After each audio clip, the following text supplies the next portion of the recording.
Voilà, bonjour à tous. Nous sommes très heureux de vous retrouver ce dimanche matin, de passer ce culte en votre compagnie. Merci d'être fidèles au rendez-vous. Et voilà, on va adorer et louer notre Dieu tous ensemble. Avant de démarrer, j'aimerais vous partager une expérience que j'ai faite un peu cette semaine et qui va nous conduire à un verset de la Bible. J'ai eu un échange avec un de mes clients qui m'a un peu interpellé. Donc il m'ouvrait un peu son cœur et il m'expliquait que voilà, il a une fille qui est en dernière année, termine son graduat, c'est sa dernière année, elle a gradué en 4 ans, là, en 4e année. Et voilà, elle veut tout arrêter, elle veut tout abandonner. Il était un petit peu désarmé face à cette situation et très surpris par rapport à ça. Et simplement, voilà, sa fille passe par un moment compliqué, une certaine dépression.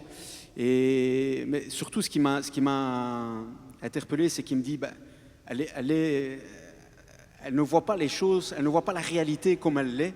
Elle a tendance à accumuler tous ces échecs, toutes les choses qui n'allaient pas ces dernières semaines, ces derniers mois.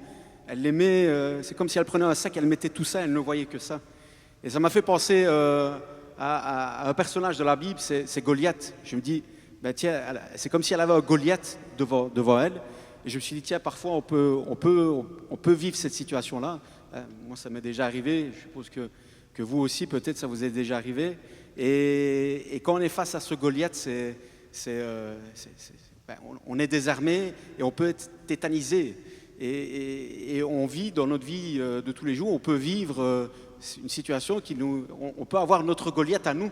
Ça peut être un problème sentimental ou ça peut être un échec scolaire ou un échec professionnel ou peut-être nous, en tant que parents, nous sommes un peu désarmés comme ce monsieur par rapport à nos enfants qui vivent des situations compliquées, on le sait, et on est peut-être désarmés aussi, nous, face à ça. Et on est peut-être sans solution, tétanisés. Et j'aimerais juste vous encourager à ce qu'on puisse regarder au-delà, que Dieu puisse nous donner la force ce matin de regarder au-delà de Goliath. Sa grâce est avec nous tous les jours de nos vies. Et si on lève un petit peu la tête et on se remémore, on peut se souvenir toutes les fois où la grâce de Dieu était avec nous à nos côtés, où Dieu a agi dans nos vies. Et on se rend compte que la situation est loin d'être désespérée. Parce que Dieu est plus grand. Dieu est avec nous, il est plus grand, il est plus fort que Goliath. Et ça peut même nous amener à aller en devant de ce Goliath, comme David l'a fait. J'aimerais lire avec vous dans 1 Samuel chapitre 17, verset 45. David dit aux Philistins, « Tu marches contre moi avec l'épée, la lance et le javelot, et moi je marche contre toi au nom de l'Éternel des armées, du Dieu de l'armée d'Israël que tu as insulté. » Amen. Dieu est plus fort et nous ne sommes pas seuls. Dieu est avec nous. Donc, ne soyons pas tétanisés, ne soyons pas sans réaction face à ces difficultés, mais comme David, prenons notre front et levons-nous, remplis du Saint-Esprit, avec Dieu à nos côtés, nous pourrons remporter des victoires. Amen. Voilà, je vous invite à ce qu'on puisse prier pour ces instants. Seigneur, nous te remercions pour ces moments que nous pouvons passer, Seigneur. Nous te remercions pour ce culte que tu nous donnes la possibilité de vivre, d'expérimenter. Et te remercions, Seigneur, pour toute cette semaine où tu as été à nos côtés, où tu nous as accompagnés, Seigneur. Et combien, Seigneur, nous te sommes reconnaissants pour tes bontés et tes grâces, Seigneur, que tu renouvelles à notre égard chaque matin, Seigneur. Merci pour ta bienveillance sur nos vies, Seigneur. Merci parce que tu es fidèle, Seigneur. Combien, Seigneur, nous voulons ce matin te manifester tout notre amour, notre reconnaissance, Seigneur, parce que tu es un Dieu bon. Et nous voulons élever ton nom, parce que ton nom est au-dessus de tous les noms. Tu es au-dessus de toutes choses, et tu nous donnes de remporter des victoires, et nous croyons ce matin, par la foi, qu'à travers ce culte, tu vas nous renouveler, Seigneur, et tu vas nous donner de remporter des victoires. À toi toute la gloire. Amen. Amen. Alléluia. Bénissons le nom du Seigneur. Nous allons le bénir en tout temps, malgré les soucis, malgré nos tristesses ou dans la joie. Même dans la joie, nous allons glorifier notre Dieu.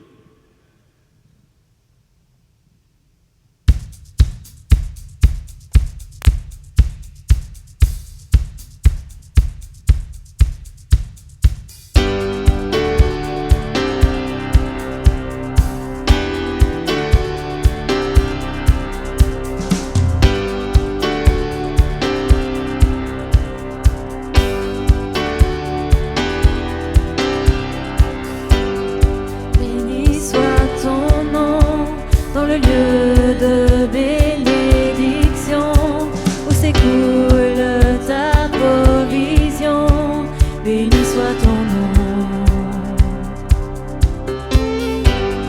Béni soit ton nom quand je suis dans le lieu désert et que je marche solitaire, béni soit ton nom. Pour tous tes bienfaits envers moi, je te louerai. Et dans les temps difficiles, je redirai.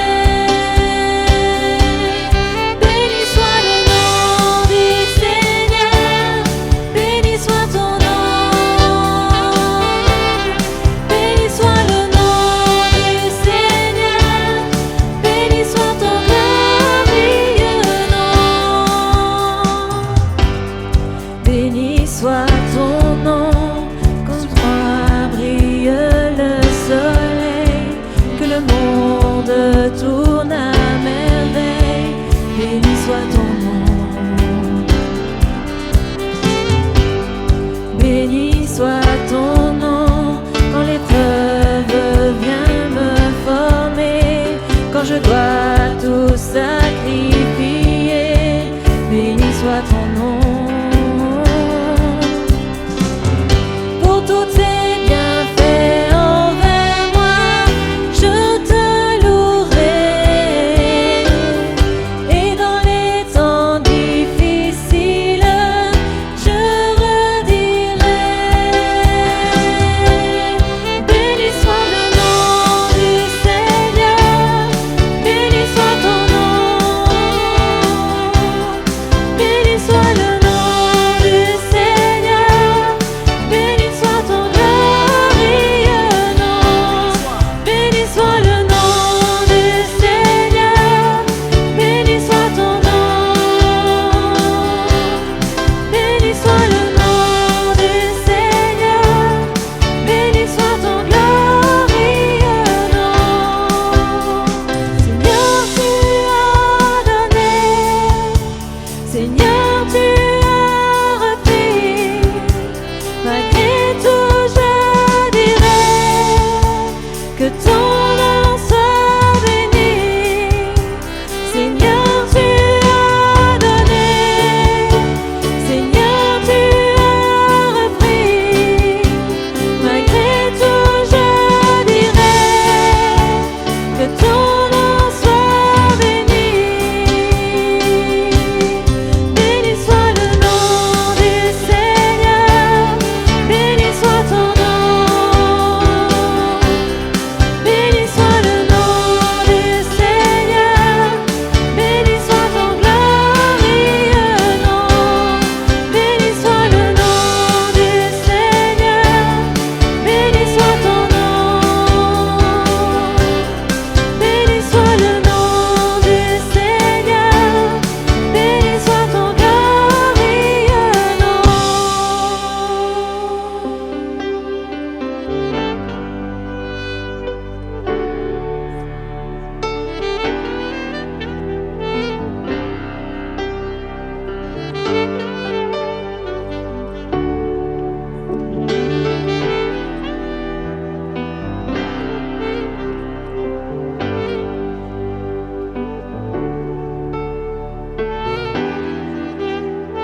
touche à les yeux de ta main, il n'est comme toi,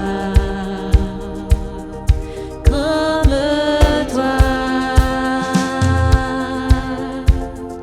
Dans nos ténèbres tu brilles, tu nous redonnes la vie, il n'est comme toi, comme toi. Dieu admirable, inébranlable, ton nom surpasse toute puissance. Dieu de miracles, incomparable, oh Dieu, oh Dieu.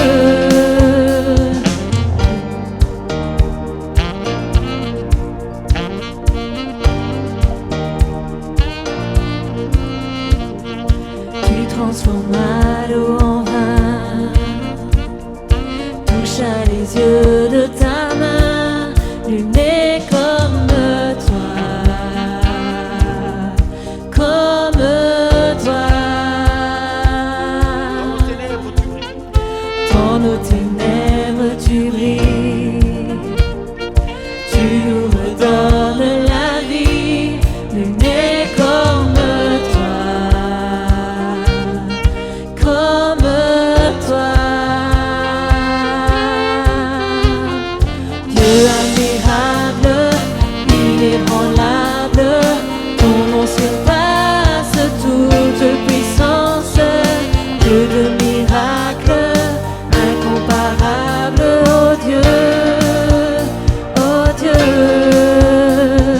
Dieu de miracles, inébranlable, ton nom surpasse toute puissance. Dieu de miracles, incomparable, oh Dieu, oh Dieu.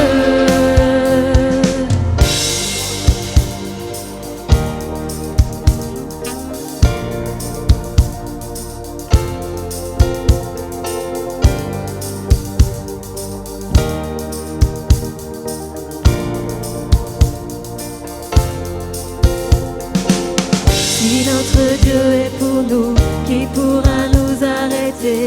Et si Dieu est avec nous, qui sera contre nous? Si notre Dieu est pour nous, qui pourra nous arrêter? Et si Dieu est avec nous, qui sera contre nous? Notre Dieu est pour nous, qui pourra nous arrêter? Et si Dieu est avec nous, qui sera contre nous? Si notre Dieu est pour nous, qui pourra nous arrêter? Et si Dieu est avec nous, qui sera contre nous? Contre nous, qui sera contre nous? Contre nous. Dieu admirable, inébranlable, ton nom surpasse toute puissance. Dieu de miracles, incomparable, oh Dieu, oh Dieu. Dieu admirable, inébranlable, ton nom surpasse toute puissance. Dieu de miracles, incomparable, oh Dieu, oh Dieu.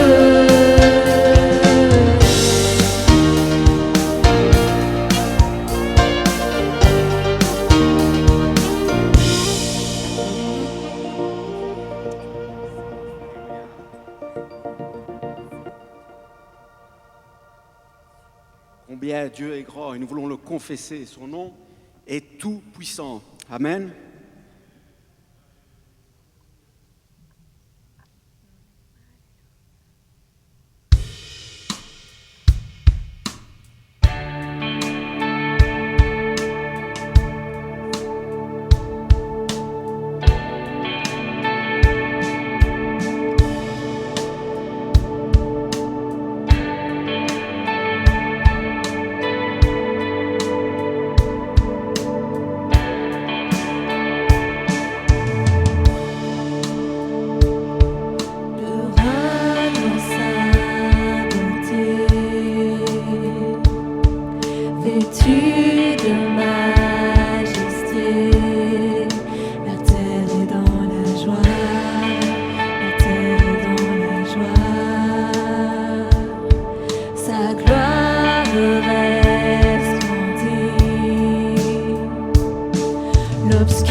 tu es grand. De tout mon être, alors s'élève un chant. Dieu tout-puissant, que tu es grand.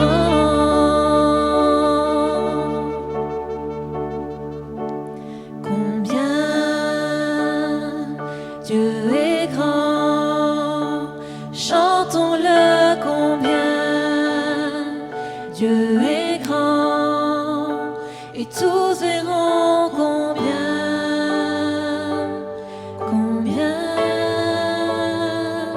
Dieu est grand. Louons le Seigneur, proclamons sa majesté, sa royauté, car il est digne. Alléluia. Alléluia.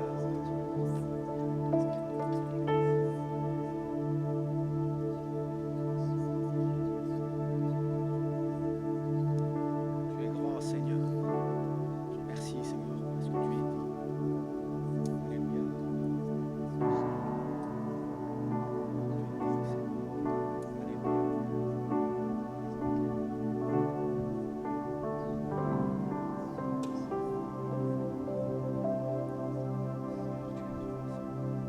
Tu es grand, Seigneur. Ta main n'est pas trop courte, Seigneur. Tu prends soin, Seigneur, de nous dans chaque aspect de nos vies, Seigneur. Alléluia.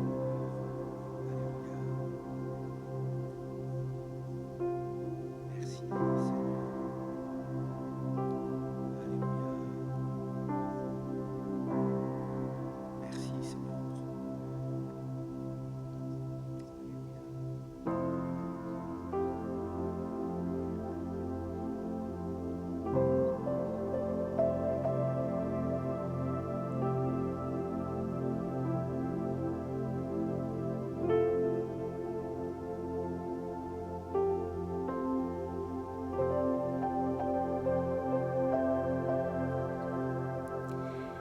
Ésaïe 53, 2 à 7. Il s'est élevé devant lui comme une faible plante, comme un rejeton qui sort d'une terre desséchée. Il n'avait ni beauté ni éclat pour attirer nos regards, et son aspect n'avait rien pour nous plaire. Méprisé et abandonné des hommes, homme de douleur et habitué à la souffrance, semblable à celui dont on détourne le visage, nous l'avons dédaigné, nous n'avons fait de lui aucun cas. Cependant, ce sont nos souffrances qu'il a portées, c'est de nos douleurs qu'il s'est chargé. Et nous l'avons considéré comme puni, frappé de Dieu et humilié. Mais il était blessé pour nos péchés, brisé pour nos iniquités. Le châtiment qui nous donne la paix est tombé sur lui, et c'est par ses meurtrissures que nous sommes guéris. Nous étions tous errants, comme des brebis. Chacun suivait sa propre voie, et l'Éternel a fait retomber sur lui l'iniquité de nous tous. Il a été maltraité et opprimé, et il n'a point ouvert la bouche. Semblable à un agneau qu'on mène à la boucherie, à une brebis muette devant ceux qui la tondent, il n'a point ouvert la bouche.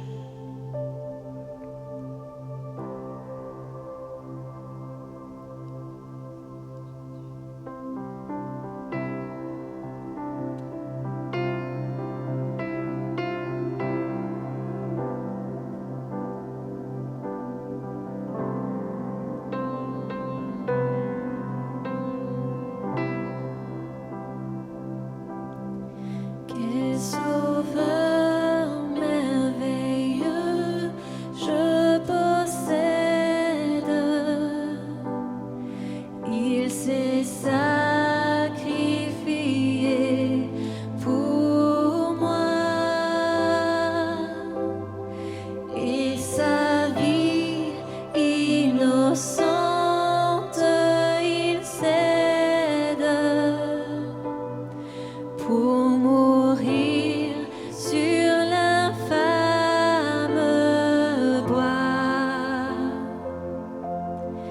Il renonce à la gloire céleste pour le plan rédempteur de Dieu. L'apparence est la plus modeste. Oh, quel prix pour me rendre heureux. Attaché à la croix pour moi. Attaché à la croix pour moi. Il a pris mon péché, il m'a délivré. Attaché à la croix pour moi. Maltraité, innocent pour ma vie, pour mes iniquités brisées et chargé de mes maladies.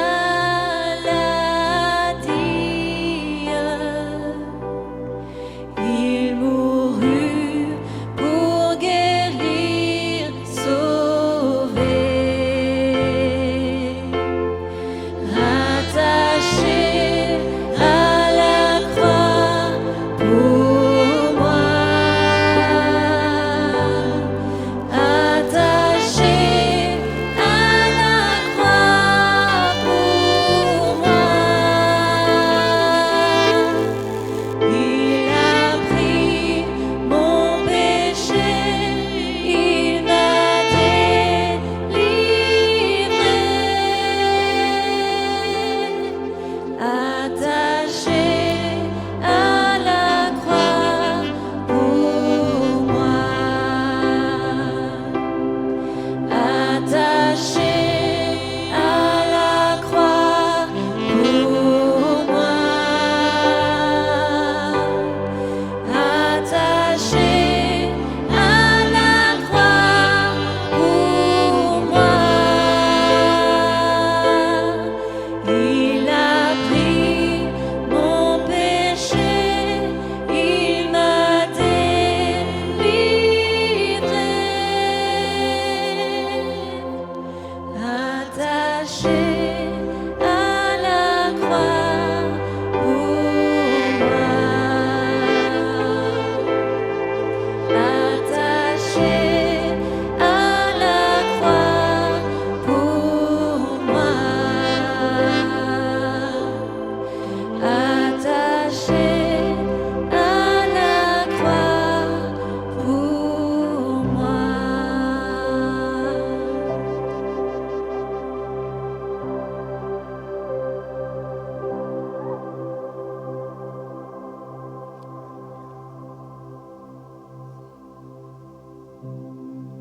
Merci Seigneur parce que tu as pris notre place.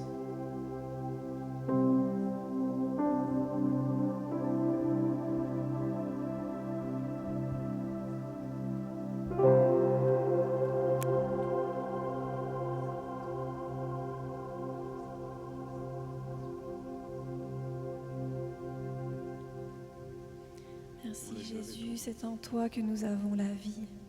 C'est toi qui as racheté nos vies au plus grand prix, celui de la tienne, Seigneur. Et pour l'éternité, Seigneur Jésus, nous voulons louer ton nom, nous voulons élever ton nom. Seigneur mon Dieu, merci pour ce sacrifice. Merci pour le trésor des cieux que tu as donné pour nous. Alléluia.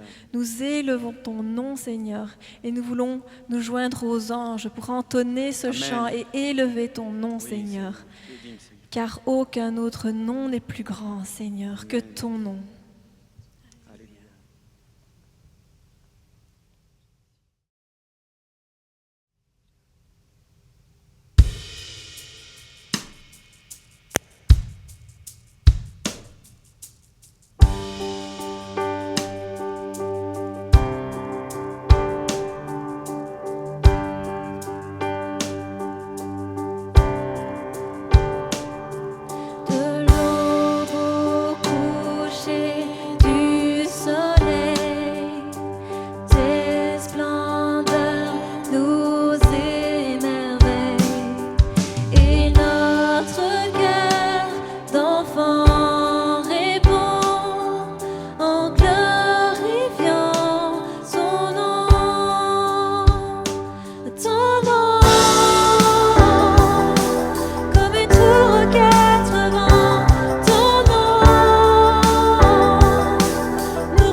ton nom. Alléluia, alléluia, nous voulons bénir ton nom. Nous voulons juste élever ton nom, notre Dieu. Nous disons encore aujourd'hui, c'est notre privilège que de pouvoir nous approcher de toi, Seigneur. C'est nous qui sommes privilégiés. Nous avons la joie et le privilège d'être ton peuple encore aujourd'hui. Et encore aujourd'hui, nous venons à toi, nous venons devant toi avec les cœurs grands ouverts, Seigneur, avec les mains ouvertes devant toi. Nous voulons t'apporter encore aujourd'hui notre louange. Nous voulons t'apporter encore aujourd'hui notre reconnaissance, Seigneur, parce que c'est toi qui nous as sauvés. C'est toi qui es venu dans nos vies. C'est toi qui as transformé nos vies, Seigneur. Aujourd'hui encore, nous pouvons dire, nous n'avons rien que tu ne nous aies donné, notre Dieu. Nous sommes le fruit de ta grâce. Je suis le fruit de ta faveur. Nous sommes le fruit de ta faveur. Seigneur, c'est ton regard d'amour sur nous qui nous a donné tout ce que nous avons. Et aujourd'hui, nous reconnaissons notre dépendance de toi, Seigneur. Et nous disons merci pour ton nom qui est invoqué sur nos vies. Ton nom qui est comme une bannière sur nous. Ton nom qui est comme un manteau autour de nous. Ton nom qui nous protège, ton nom qui nous identifie, ton nom qui nous ouvre des portes. C'est ton nom qui est notre faveur, ô notre roi. Nous allons à des endroits parce que ton nom nous accompagne. Seigneur, nous voyons des grâces tomber dans nos vies à cause de ton nom. Seigneur, nous n'avons rien mérité, mais c'est ton nom, le nom de Dieu dans nos vies, sur nos vies, qui a changé nos vies. Et aujourd'hui encore, nous te sommes reconnaissants. Que ton nom soit glorifié. Que ton nom soit simplement élevé. Le jour, la nuit. Que ton nom soit célébré aux quatre coins de la terre.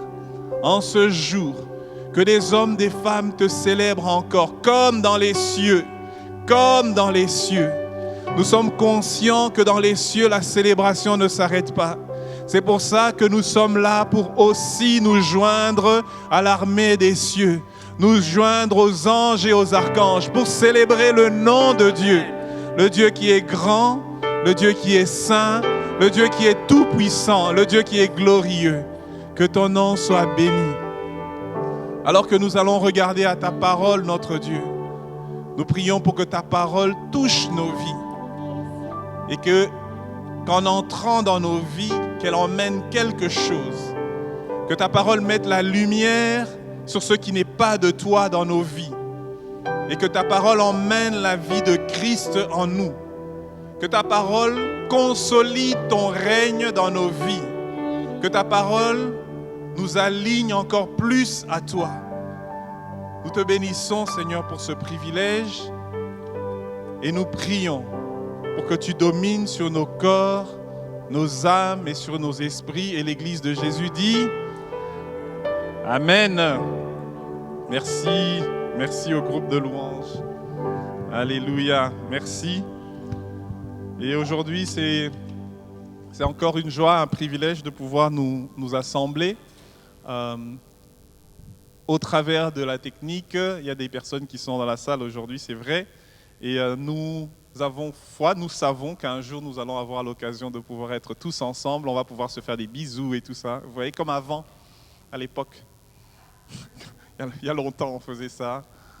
On avait même des agapes et tout, on pouvait se toucher et tout. Manger dans le même bol de chips et de cacahuètes. C'était bien. Alors aujourd'hui, je voudrais juste partager 2-3 pensées ensemble avec vous. On va lire un premier texte. Dans le psaume 19, c'est un texte que vous connaissez probablement, que vous avez déjà entendu. On va lire un premier verset pour introduire ce temps. Psaume 19, versets 8 et 9. Psaume 19, versets 8 et 9. Je lis. La loi du Seigneur est parfaite. Elle restaure la vie. Le témoignage du Seigneur est sûr. Il rend sage le naïf. Les directives du Seigneur sont droites. elles réjouissent le cœur. Le commandement du Seigneur est limpide, il fait briller les yeux. Amen. Ce passage du psaume 19 qui a été écrit par David se focalise sur la loi de Dieu. Et David utilise dans ce cadre ici quatre synonymes en fait pour dire exactement la même chose. Il parle de la loi de Dieu. Il parle de ce qui sort de Dieu. Il parle des directives de Dieu, des commandements de Dieu. Et comment est-ce que ces directives et ces commandements de Dieu sont fondamentales pour l'être humain?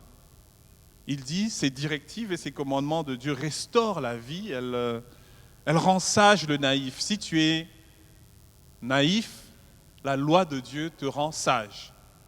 Le commandement de Dieu te rend sage. Le témoignage de Dieu te rend sage. Il dit que si tu veux que ton cœur se réjouisse, tu dois suivre les directives de Dieu qui sont droites. Il donne en fait une recette pour vivre heureux. Amen. David donne une recette pour vivre heureux. Il dit, c'est la loi de Dieu, c'est le commandement de Dieu, les directives de Dieu, etc., qui nous rendent heureux. Et il parle d'un bonheur quotidien, d'un bonheur de notre marche sur terre. Et aujourd'hui, je voulais parler, le titre que j'ai donné à cette méditation, c'est un titre un peu long. Mais je me suis battu avec, mais c'était vraiment ce que j'ai eu à la fin sur mon cœur, c'est « Non, nous n'arrivons pas à nous taire ». Quelqu'un dit Amen. Non, nous n'arrivons pas à nous taire. C'est plus fort que nous. Amen. C'est plus fort que nous. Nous n'arrivons pas à nous taire. Nous, c'est qui? C'est les chrétiens. Amen. On n'arrive pas à se taire. C'est plus fort que nous.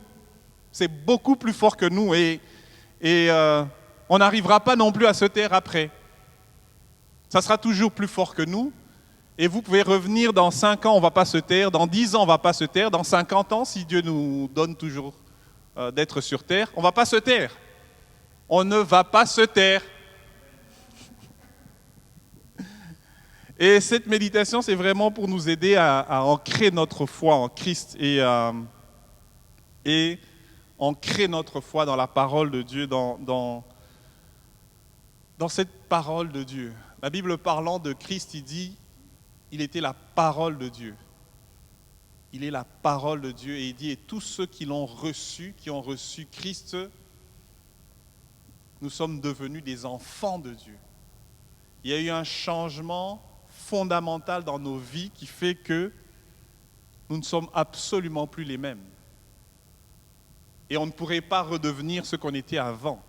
Et c'est pour ça, c'est parce que nous avons été changés, c'est parce que nous avons été transformés par cette parole que nous ne pouvons pas nous taire. On ne pourra pas se taire, c'est juste impossible. Et en fait, quand on y réfléchit, ça fait plus de 2000 ans que Christ est mort, qu'il est ressuscité et qu'il est allé au ciel. Et depuis ces 2000 ans, un peu plus de 2000 ans,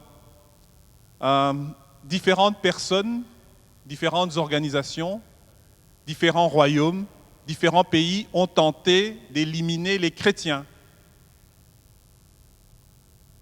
Certains avec beaucoup de vigueur, avec beaucoup de force, beaucoup d'énergie pour que les chrétiens disparaissent de la surface de la terre.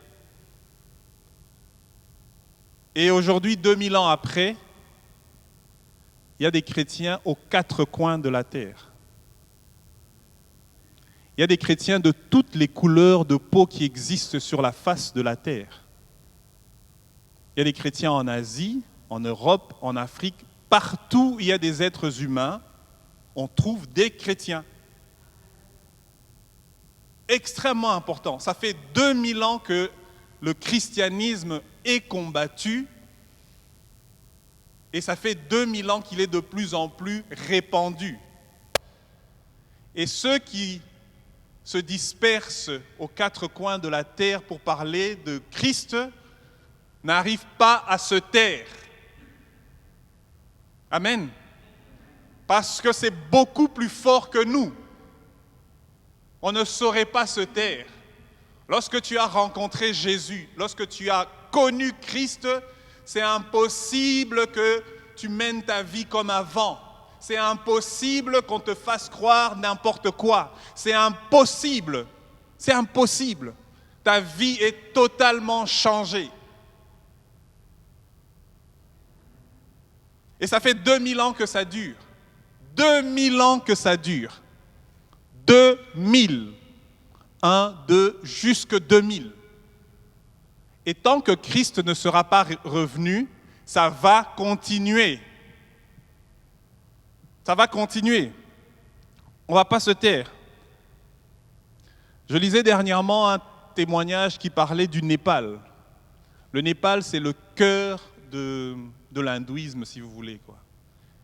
Et tous les moines, etc. On a toute une série maintenant de philosophies spirituelles qui arrivent en Europe, qui viennent du Népal, en fait. Et je lisais un article sur le Népal la semaine passée où on disait que c'est aujourd'hui sur la terre un des endroits où l'Église de Christ grandit le plus vite. Personne n'aurait imaginé ça. Et on dit que c'est probablement un des pays où on voit le plus de miracles, des choses totalement surnaturelles, parce que l'Église est en train d'avancer et Dieu confirme la parole par des signes, des prodiges et des miracles. Et donc au Népal, qui est un pays où tout le monde pense qu'on est paisible, et ils sont zen et tout ça, on commence à arrêter et à persécuter les chrétiens. Et plus on arrête et on persécute des chrétiens, plus l'Église est de plus en plus forte. On n'arrive pas à les faire taire. Parce que lorsque tu as rencontré Christ, on ne peut pas te faire taire. Amen. Nous n'allons pas nous taire. Et pourquoi est-ce que ce sujet m'est venu à l'esprit? C'est qu'il y a quelques semaines, dans un pays limitrophe, on a entendu un homme politique qui a dit une phrase qui a été bien reprise dans les médias.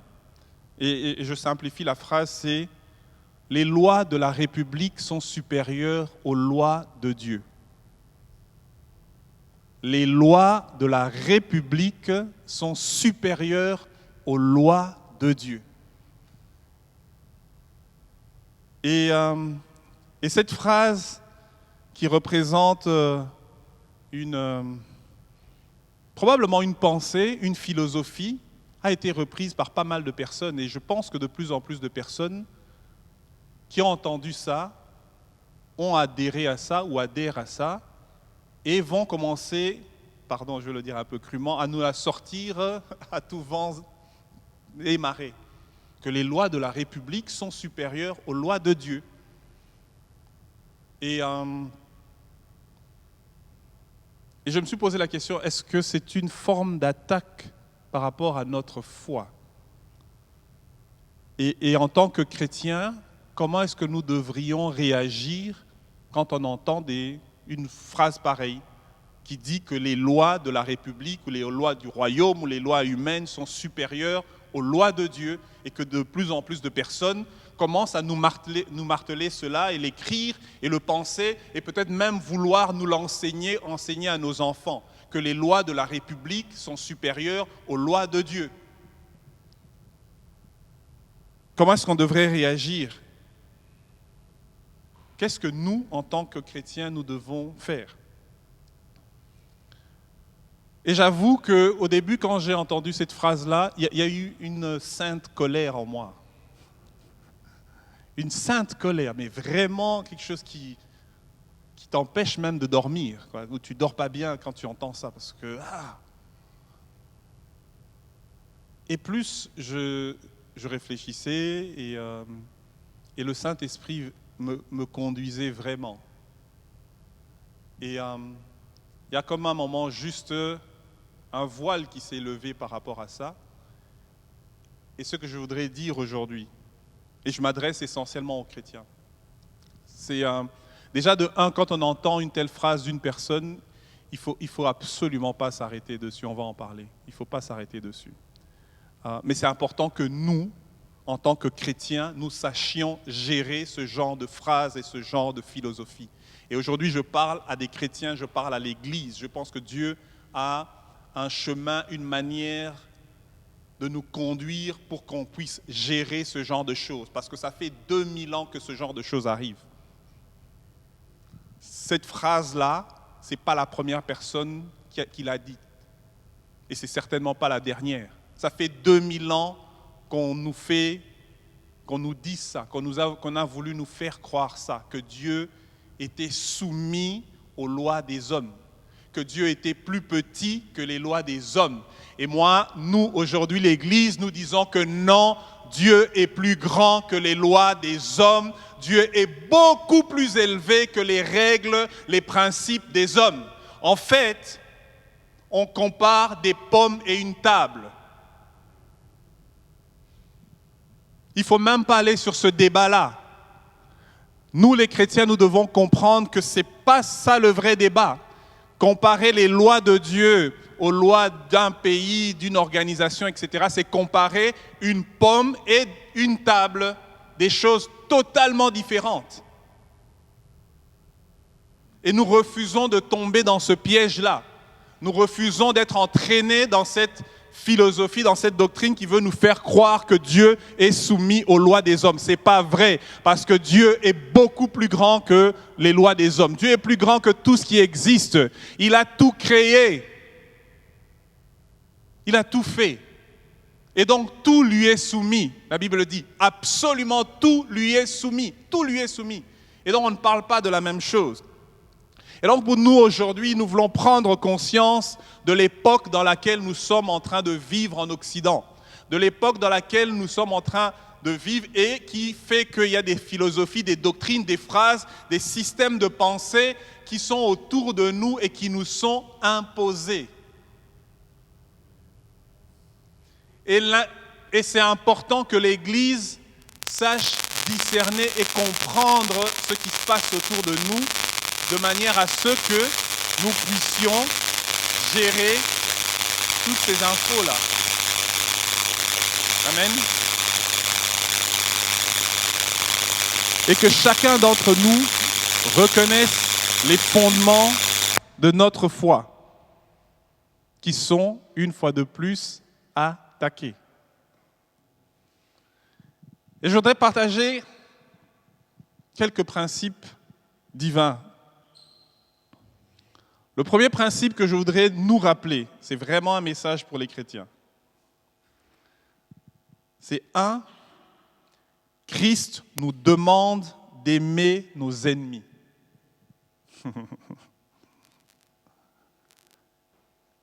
Christ nous demande d'aimer ceux qui nous persécutent. C'est là que tu dis punaise. Christ nous demande d'aimer ceux qui nous maudissent. Tu dis En fait, il ne nous demande même pas. Il nous ordonne. C'est pire. Ce n'est pas une option. Matthieu 5, 43, 45. C'est Christ qui parle, le sermon sur la montagne. Vous avez appris qu'il a été dit, tu aimeras ton prochain et tu haïras ton ennemi. Il rappelle à Israël la loi de Moïse. Mais moi, je vous dis. Et il utilise un verbe, après c'est l'impératif, c'est un ordre. Aimez vos ennemis. Bénissez ceux qui vous maudissent. Faites du bien à ceux qui vous haïssent. Et priez pour ceux qui vous maltraitent et qui vous persécutent. Oh! Donc en fait, les gens qui se moquent de ta foi et qui se moquent de toi à cause de ta foi, Christ nous ordonne de les aimer. Les gens qui se moquent de l'Église, qui persécutent l'Église, Christ nous ordonne de les bénir. Les gens qui nous méprisent, ils nous traitent comme des moins que rien. Ils nous traitent comme des stupides.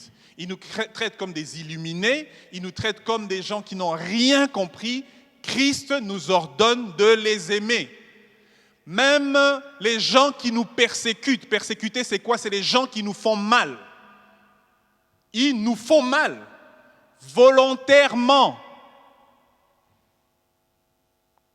Des gens qui nous font mal volontairement, Christ nous demande de les aimer. Je dis, ça c'est extrême, quoi. Comment est-ce que tu fais pour aimer quelqu'un qui te fait mal? Dis à quelqu'un, c'est pas naturel. C'est pas naturel, mais c'est Christ qui le fait en moi.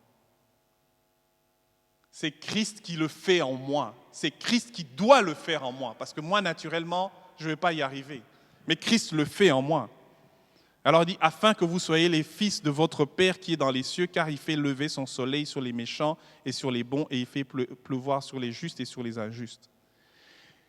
Et le mot aimer que Christ utilise, c'est le mot qui a été traduit par agapé, qui est en fait un amour qui vient d'une décision, pas d'une émotion.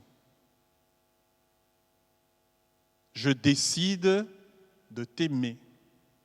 Je décide d'aligner ma vie pour apprendre à t'aimer. Et il leur dit ça. Et pour revenir à cette phrase qui a été partagée par cet homme politique, et plus je réfléchissais, en fait, il y avait dans mon cœur cette phrase qui était assez claire, qui disait, en fait, ceux qui ne connaissent pas Dieu ont droit à notre compassion, pas notre condamnation. Les hommes et les femmes qui ne connaissent pas Dieu, ils ont droit à notre compassion, pas notre condamnation. Pas notre condamnation. La doctrine de Christ que l'on connaît maintenant, encore mieux depuis 2000 ans, nous fait prendre conscience que les hommes et les femmes qui ne connaissent pas Dieu sont totalement obscurcis. La Bible dit qu'ils ont l'intelligence obscurcie. Ils ne sauraient pas connaître Dieu naturellement, parce que c'est impossible pour eux. Et donc, ils ont des positions, des points de vue qui sont totalement étrangers et que nous, on n'arrive plus à saisir. Et en fait, toi et moi, on était comme ça. Toi et moi, on était comme ça. Moi, je suis passé par une phase où je n'étais pas agnostique, j'étais athée. Et les chrétiens m'énervaient, c'était juste pas possible. Je ne comprenais pas qu'on soit chrétien. Je ne comprenais pas.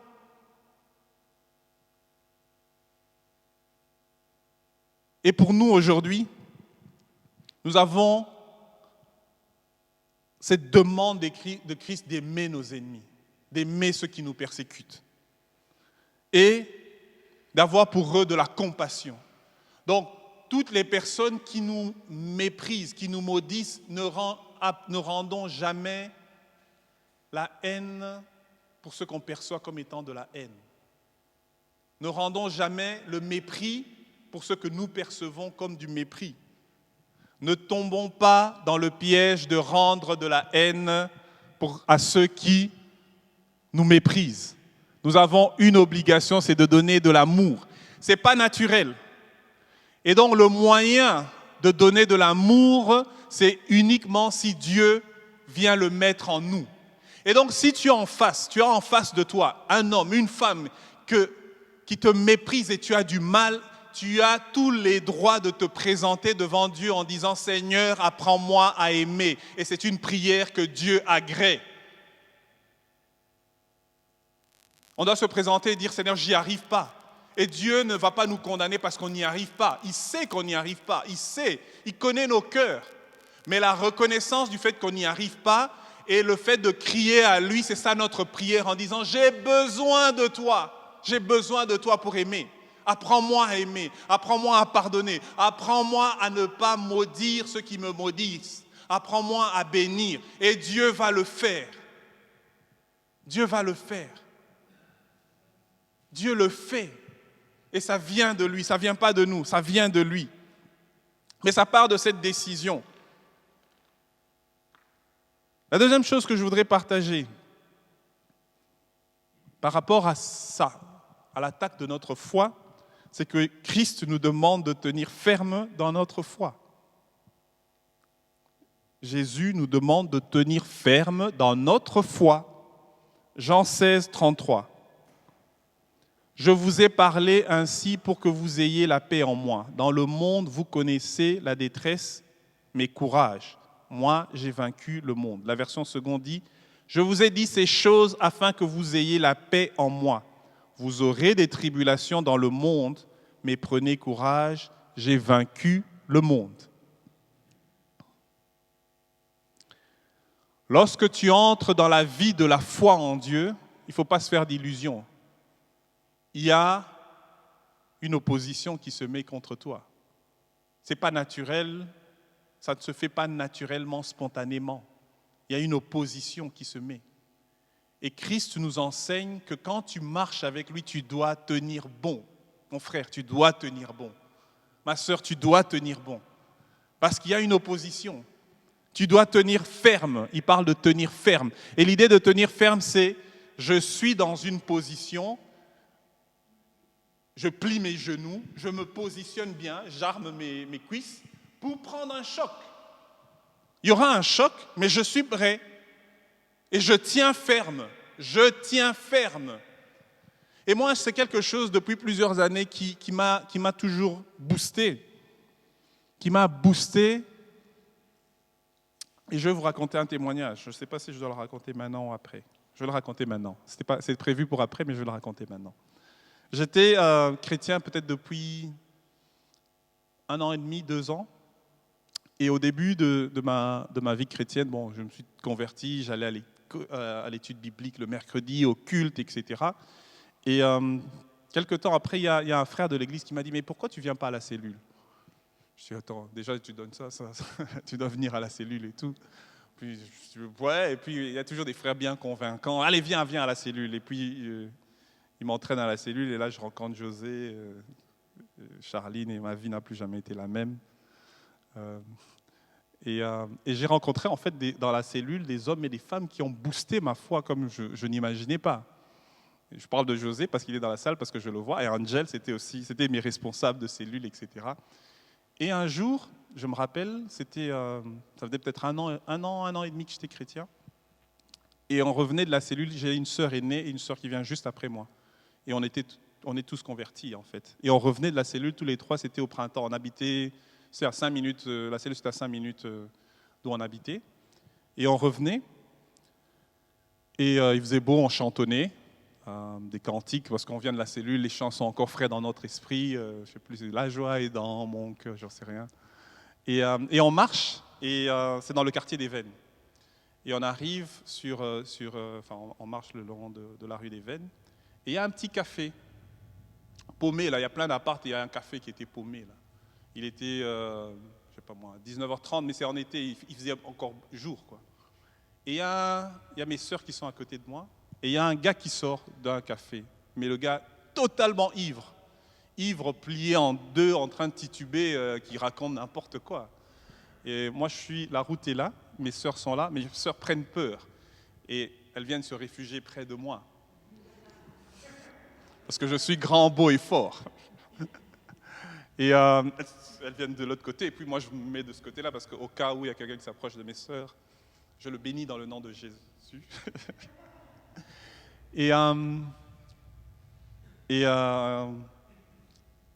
elles viennent, et puis on continue à marcher, mais moi je fais attention, parce que je me dis, bon ok, si le gars il a un mouvement brusque ou quoi, je dois être prêt à réagir et tout. Et on fait peut-être 2-3 mètres, le but c'est pas de vous choquer, mais je raconte, parce que ça a eu un impact important sur ma foi. Et j'entends, avec mes sœurs, on entend, ça fait 2000 ans que vous me faites CHIER. Je sursaute, je me retourne, et le gars, il répète, ça fait 2000 ans, mais le gars, il était redressé, droit comme notre truc, ses yeux plus du tout sous, perçants. Il nous regarde, il dit, ça fait 2000 ans que vous me faites CHIER et je vous aurai tous jusqu'au dernier. Et il se met à crier dans la rue, tous jusqu'au dernier. Jeune chrétien que j'étais, Shambhala. Non, c'est pas vrai. Et le gars quelques secondes avant, il était bourré comme tout, quoi. Et puis avec mes sœurs, on part. Mais là, plus le même gars. Et on avance, on part. Et cette expérience m'avait marqué, totalement marqué. Pourquoi ? Parce que c'était la première fois dans ma vie chrétienne que ce verset qui dit « Nous n'avons pas à lutter contre la chair et le sang » prenait du sens dans ma vie.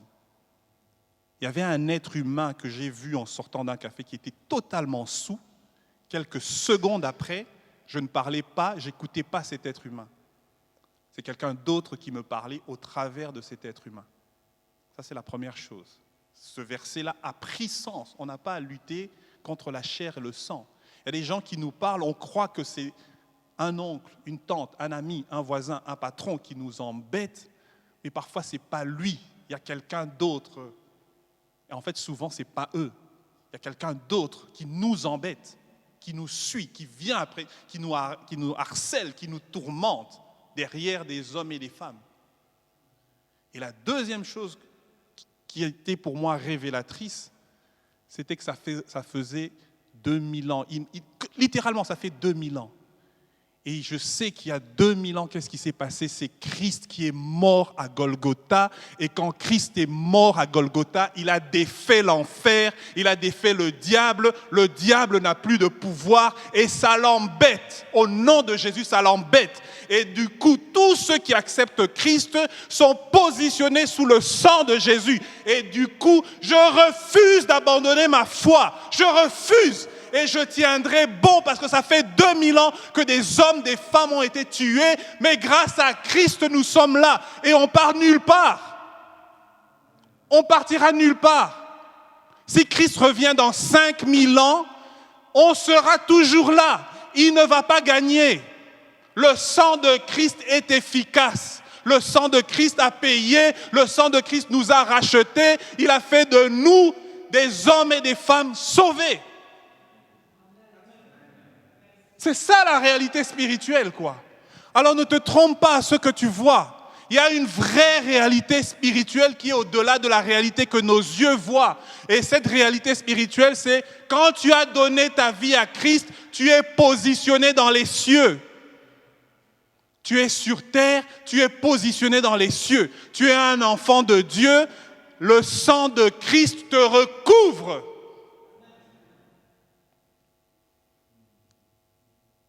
Et la troisième chose que cette histoire m'avait rendue, que cette histoire m'a apprise, c'est qu'il y a quelqu'un qui travaille jour et nuit contre ton salut et mon salut. Jour et nuit. Il y a quelques jours, je parlais avec ma femme. Je suis convaincu que dans l'armée du diable, c'est des bosseurs. C'est des bosseurs. Ce n'est pas des paresseux, hein. C'est des bosseurs. Ça travaille, ça conçoit des plans, ça exécute des plans pour que l'Église tombe, pour que les chrétiens tombent aux quatre coins de la terre. Il n'y a pas de congé. Il n'y a pas, on va prendre un petit temps de repos, comme ça on récupère nos forces, et puis on va y aller mollo. Je vais mettre ma foi un peu en pause. Non, non. C'est 24 heures sur 24, 7 jours sur 7 que l'armée du diable travaille. Et ça fait 2000 ans que c'est comme ça.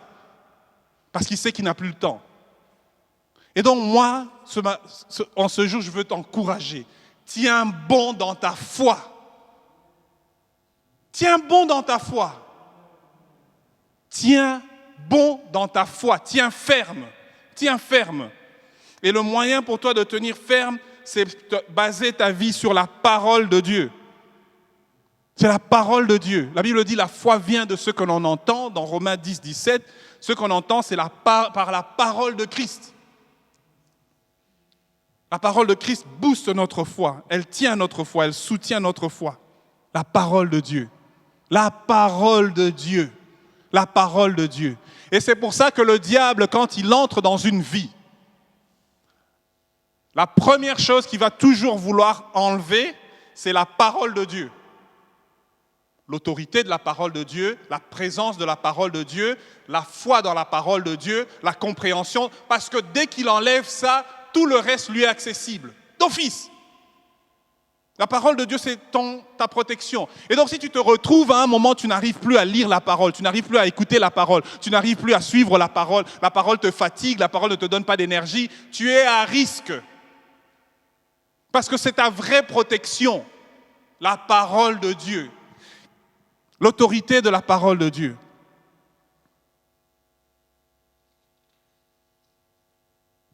L'autorité de la parole de Dieu.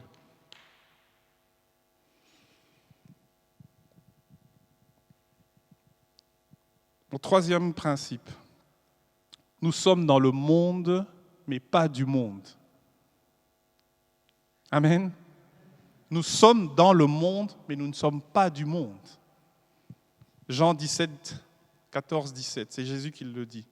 Moi, je leur ai donné ta parole. Il prie le Père pour ses disciples. Et cette prière est valable pour nous aussi. Et le monde les a détestés, parce qu'ils ne sont pas du monde. Comme moi, je ne suis pas du monde. Je ne te demande pas de les enlever du monde, mais de les garder du mauvais. Ils ne sont pas du monde, comme moi, je ne suis pas du monde. Consacre-les par la vérité, c'est ta parole qui est la vérité. Nous sommes dans le monde, mais pas du monde. Je vais résumer la pensée ici. Christ est en train de dire que dans le monde, il y a un système de pensée. Il y a une manière de penser, il y a un système de pensée. Et que les chrétiens sont dans le monde, au milieu de ce système de pensée, mais il dit que le système de pensée des chrétiens est différent.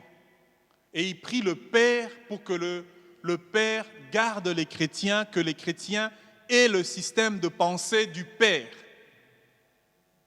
Amen. Que les chrétiens aient le système de pensée du Père. Ça veut dire quoi un système de pensée? Et ça, c'est quelque chose dont je me rends de plus en plus compte que le système de pensée de quelqu'un peut être une forteresse pire qu'une possession démoniaque. Ça veut dire quoi? Ça veut dire que tu peux croire quelque chose qui fait que c'est une forteresse, c'est pire qu'un Jéricho. Moi, de toutes les façons, tout ce que je fais, ça rate toujours. C'est un système de pensée que tu as établi. Et parfois, on entend des chrétiens dire des choses, qui confessent des choses comme ça. Tu dis, mais il s'est enfermé dans un système de pensée. Moi, j'y arrive jamais. Et rien ne peut changer ça parce que moi, je suis dans ce puits et c'est comme ça.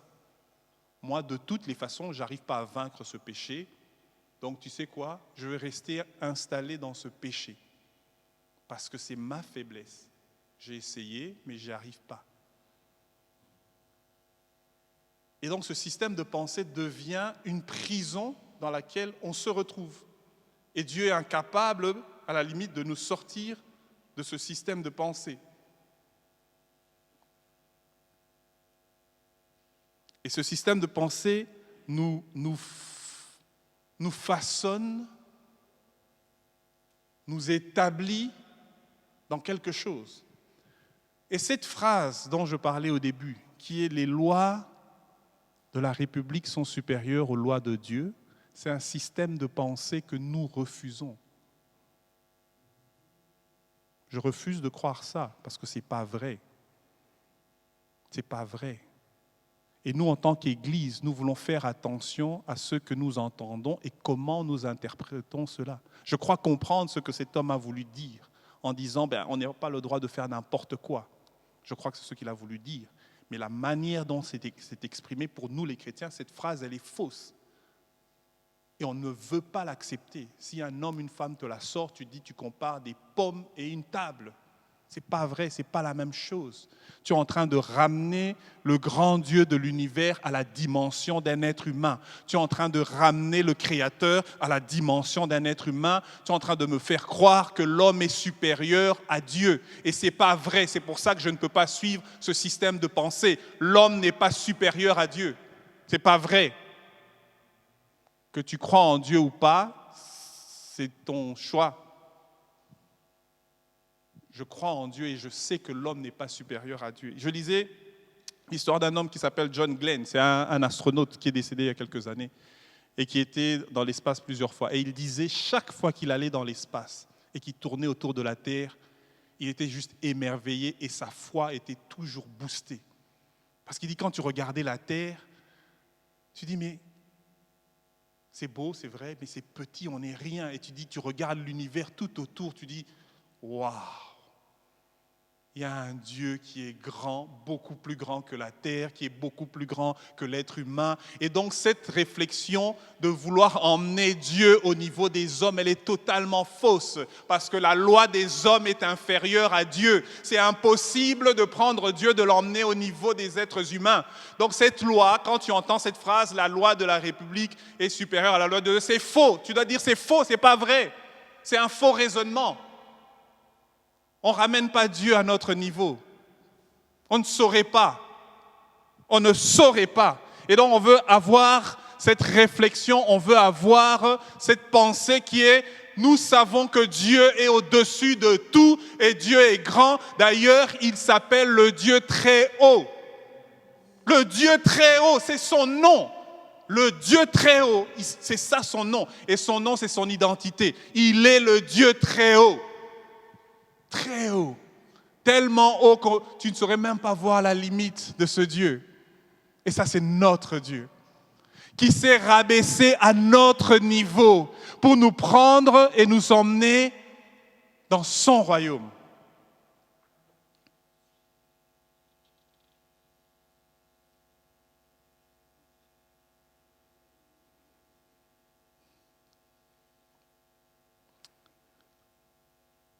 Et ça, c'est le message clé de l'évangile de Christ depuis 2000 ans.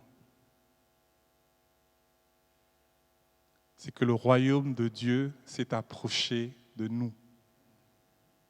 Qu'est-ce que ça veut dire, le royaume de Dieu s'est approché de nous? Qu'est-ce que ça veut dire?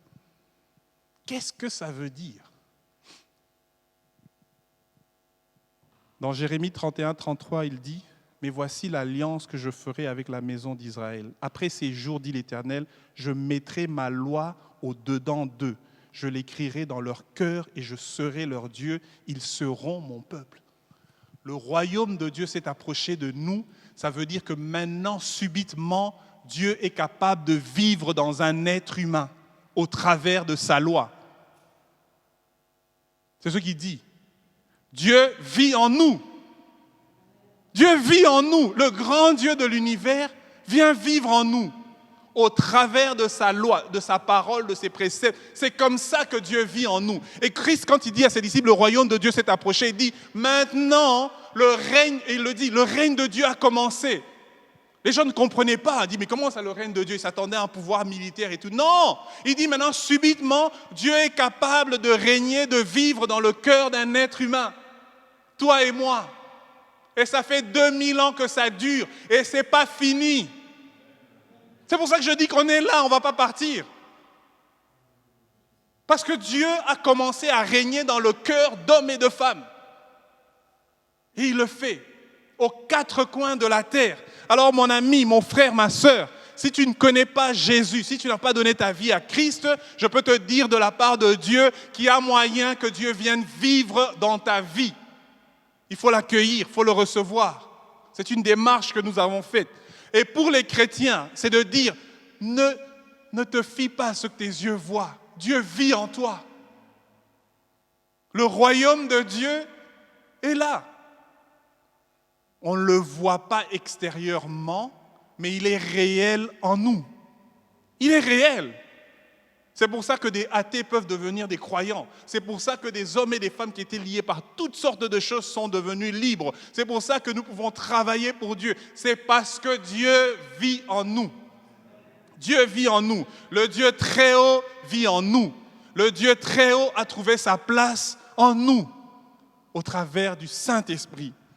Et cette phrase qui dit, pour revenir au verset de base, la loi du Seigneur est parfaite, elle restaure la vie. Parce que Dieu vit en nous, il est maintenant capable de restaurer la vie. Est-ce que ta vie est cassée? Est-ce que ta vie est en mauvais état? Dieu est capable de restaurer. Le témoignage du Seigneur est sûr. Il rend sage le naïf. Tu as besoin de sagesse?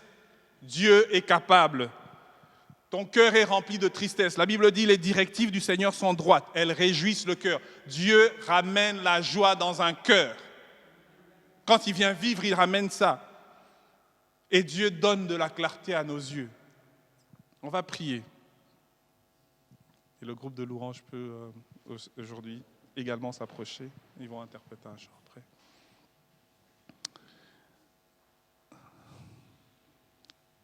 Alléluia. Seigneur, je te rends grâce pour le privilège que nous avons de te connaître et d'avoir ta parole avec nous, Seigneur. Je te rends grâce parce que tu vis en nous, Et lorsque tu vis en nous, nous sommes incapables de nous taire, nous sommes incapables de demeurer ceux que nous avions été avant. Seigneur, quand tu viens dans une vie, tu changes tout, tu changes absolument tout. Tu chamboules l'ordre de nos vies, tu chamboules les réalités de nos vies, Seigneur. Et ce jour, je suis simplement reconnaissant pour ta bonté, Et je reconnais que nous sommes le fruit de ta grâce. Toi, le grand Dieu, le Dieu grand, le grand Dieu de l'univers, tu es venu à nous. Tu es venu à nous. Et tu es venu vivre en nous. Et aujourd'hui, en tant qu'Église, nous voulons te dire merci pour la foi, grand Dieu de l'univers. Merci pour la foi que tu as donnée, que tu nous donnes. Merci pour la parole qui a changé nos vies il y a tellement d'années. Merci parce que ça fait 2000 ans que tu travailles, Seigneur. 2000 ans que tu sauves. 2000 ans que tu transformes des vies, que tu transformes des familles, que tu transformes des villes, que tu transformes des nations. Ça fait 2000 ans que tu travailles, Seigneur. Et aujourd'hui, aux quatre coins de la terre, tu travailles, tu agis, tu fais ton œuvre. 2000 ans. Nous sommes les témoins de ton œuvre. Nous sommes les témoins de ta victoire, Seigneur. Tu as gagné la victoire et c'est pour ça que nous sommes là. Voilà pourquoi nous ne voulons pas nous taire encore aujourd'hui. Nous disons notre Dieu, c'est le grand Dieu. Notre Dieu, c'est le Dieu victorieux. Notre Dieu inspire la peur, il inspire la terreur à ses ennemis. Notre Dieu terrasse ses adversaires. Notre Dieu parle et la chose arrive. Notre Dieu fait des choses surnaturelles. Notre Dieu, tu es notre Dieu.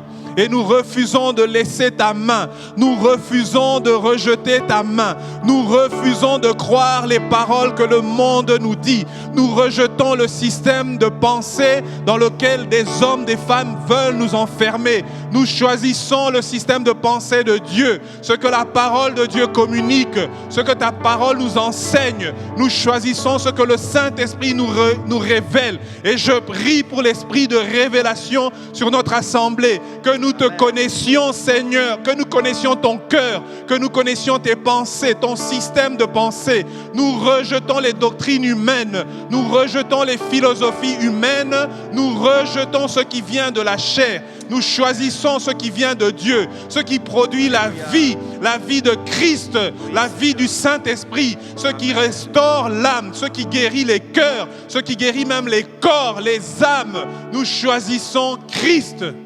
Nous choisissons Christ. Et je prie pour notre assemblée aujourd'hui. Seigneur, booste notre foi. Enracine-nous dans la parole. Je veux prier maintenant pour nos maisons respectives. Seigneur, que ta parole trouve et retrouve son autorité, ô Dieu. Que là où l'autorité de la parole a été sapée, que là où l'autorité de la parole a été rejetée, je prie pour un esprit de reconstruction, la restauration au nom de Jésus. Je prie, Saint-Esprit, pour que tu rappelles les paroles de Christ, que tu ramènes les paroles de Christ à la vie et que tu ramènes l'autorité de ta parole. Je prie pour toutes nos maisons respectives. Que l'esprit de révélation s'attache à nos cœurs et à nos familles respectives. Au nom de Jésus. Que là où il y a un esprit de doute et d'incrédulité qui s'est installé, qui a semé. Je parle contre cet esprit. Je parle contre cette mentalité. Je parle contre les théories et les philosophies qui veulent saper l'autorité de ta parole.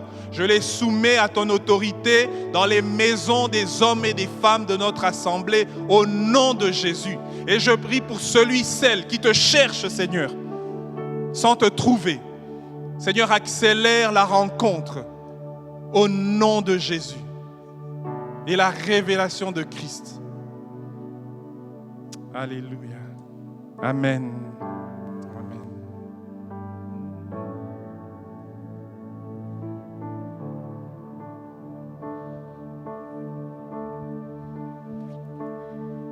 Le roi dans sa beauté, vêtu de majesté, la terre est dans la joie, la terre est dans la joie, sa gloire resplendit, l'obscurité s'enfuit au son de sa voix, au son de sa voix. Combien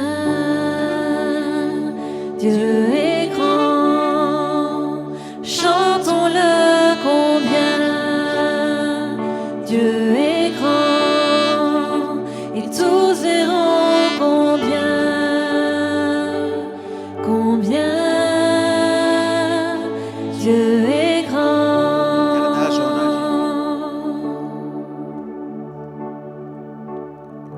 Car d'âge en âge il vit, le temps lui est soumis, commencement et fin, commencement et fin, céleste Trinité,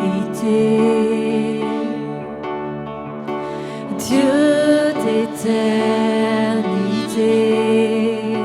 il est l'agneau divin, il est l'agneau divin. Combien Dieu est grand, chantons-le, combien Dieu est grand, et tous verront combien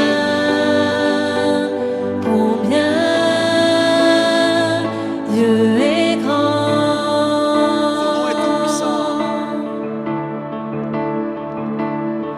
Son nom est tout puissant, digne de louange. Je chanterai combien Dieu est grand.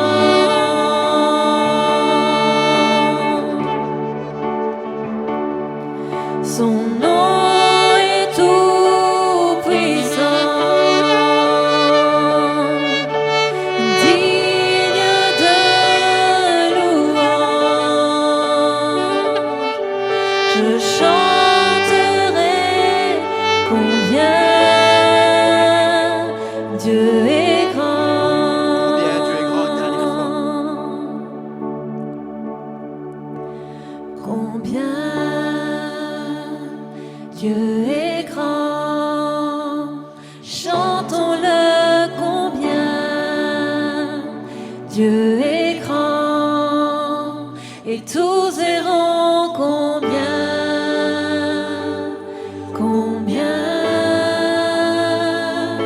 Dieu est grand.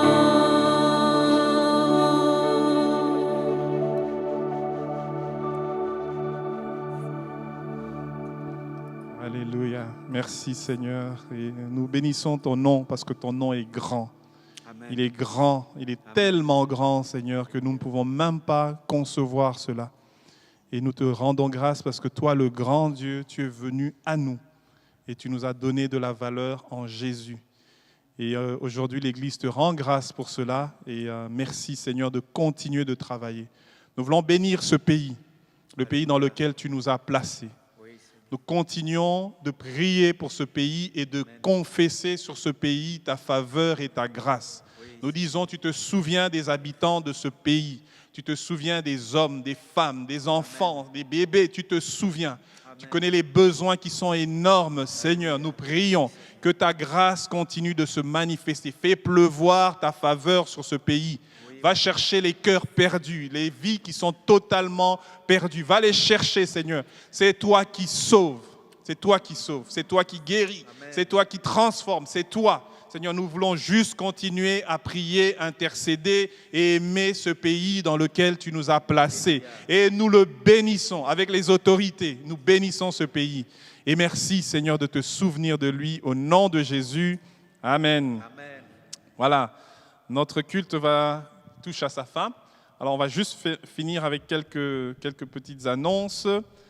La première annonce, c'est que nous continuons à toujours honorer le Seigneur avec nos dîmes et nos offrandes. Donc, il y a le numéro de compte qui s'affiche et que vous connaissez probablement déjà maintenant aussi. Donc, nous voulons toujours bénir le Seigneur pour la joie, le privilège que nous avons d'avoir des revenus, d'avoir un travail et que Dieu continue de bénir. Et nous prions pour les hommes, les femmes qui ont peut-être perdu leur emploi ou qui en cherchent, que le Seigneur ouvre un chemin, trace un chemin, trace un chemin, trace un chemin. Notre Dieu est capable de faire des choses étonnantes. Et nous voulons être sensibles à toutes les personnes qui sont dans le besoin. Et dans le même ordre d'idée, il y a toujours la distribution des colis tous les dimanches à la place Émile Vinck à 14h. Donc chaque dimanche, pour les personnes qui ont besoin, ou si vous connaissez quelqu'un qui cherche un endroit ou recevoir un colis alimentaire, on veut continuer à les encourager. Et que Dieu bénisse aussi ce ministère, les hommes, les femmes qui distribuent, qui préparent les colis. C'est beaucoup de travail, qui vont chercher, qui ramènent ça, qui préparent les colis et qui distribuent. Que Dieu fasse grâce aussi à cette équipe. Alors nous continuons avec la mission possible, objectif 242, la marche dans le quartier, parce que c'est le quartier que Dieu nous a donné. Amen. Dieu nous a donné ce quartier, il nous a positionnés ici, et nous voulons continuer de prier, d'intercéder pour ce quartier, croyant, sachant que Dieu perce toujours. Dieu perce toujours. C'est comme une source d'eau. Quand elle sort, elle trouvera toujours son chemin. Toujours. Et Dieu trouve toujours son chemin. Amen. Amen. Et donc, nous voulons continuer de prier pour ça. Et alors, la dernière annonce, il est toujours possible de participer aux enregistrements du culte. Pour ce faire, il faut s'inscrire auprès de notre pasteur, le pasteur Victor Caserta. Vous lui envoyez un message et il sait vous inscrire, vous confirmer votre présence. Comme ça, on continue d'avoir cet environnement où on est quelques-uns dans la salle et on revoit encore les bâtiments et ça fait plaisir. En attendant de pouvoir faire cette agape énorme où on sera des milliers ici à se toucher ensemble et tout ça. Vraiment que le Seigneur vous bénisse et passez une excellente semaine. Soyez encouragés dans votre foi, soyez encouragés. Il y a des hauts et des bas dans la marche avec le Seigneur, mais soyez encouragés parce que Dieu est avec nous, il vit en nous. Amen. Il vit en nous et personne ne peut le déloger.